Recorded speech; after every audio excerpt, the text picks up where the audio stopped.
These verses are literally the handbook to deal with spiritual warfare. I'm going to read it out right now. 2 Corinthians chapter 10, verses 4 through 6. For the weapons of our warfare are not of the flesh, but have divine power to destroy strongholds. And that's verse 4. And so what this means is the weapons that we have to beat this temptation, to beat the fleshly desires, are not of the flesh, right? We can't beat the flesh with the flesh. We can't beat our flesh on our own will. We'll never do that. We're not strong enough. We have to go to God.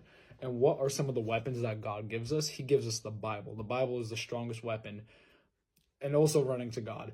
But the Bible is one of the strongest weapons to beat temptation with. Jesus does not use his own will to beat Satan when he's on his 40-day fast. He goes straight to the word.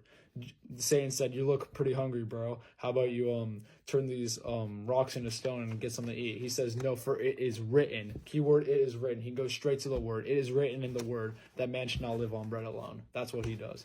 And so he fights what Satan says with the word. That kind of ties him with the next verse.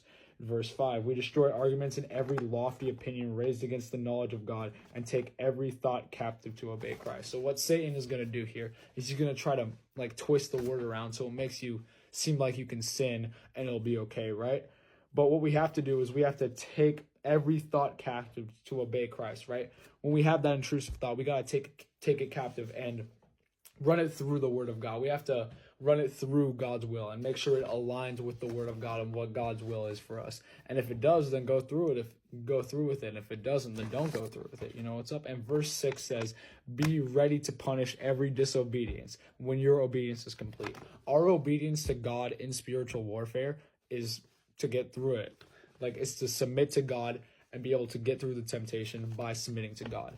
And the verse says, when you be ready to punish every disobedience when your obedience is complete. So when our obedience of submitting to God is complete, we get to punish the disobedience of Satan, right? Satan disobeyed God by trying to tempt us, right? So we could get to punish his disobedience. Ways that we can punish Satan's disobedience by trying to tempt us is by weaponizing our prayer. It's called spiritual warfare for a reason. It's not called spiritual, I get tempted by Satan and I try to get away from it. No, it's called spiritual warfare. We're going to war. We got to fight back. You know what I'm saying? And ways we can fight back are weaponizing our prayers. We can weaponize our prayers by, I'll bring up an example. This guy on YouTube told me that we can pray anytime that Satan tries to tempt me, suppress his tongue, suppress his advocate's tongue to make him not tempt me for X amount of time, right? Or if somebody is trying to hurt my family and that individual is a part of Satan's advocates, then suppress his tongue and cut it off and make him not be able to speak for 10 years. That's just an example I got for YouTube. Another thing that we can do to become an enemy of Satan so that he doesn't tempt us, because when we're an enemy of Satan, he realizes that anytime that he's going to try to tempt us, we're just going to be able to get out of it and then do a counteraction. It's called spiritual warfare for a reason, because we got to fight back. We got to take a counteraction to every action that Satan has against us, right? And another way that we can do this is by realizing that we're in spiritual warfare. I'm just being like, okay, I'm going to go do the will of God. I don't care what it is. I'm going to go fast. I'm going to go give money to the poor. I'm going to go preach the word of God. And more than I would when I'm not in temptation, right? And Satan realizes that you were stronger when you're in temptation than you're not if you continue to uphold this.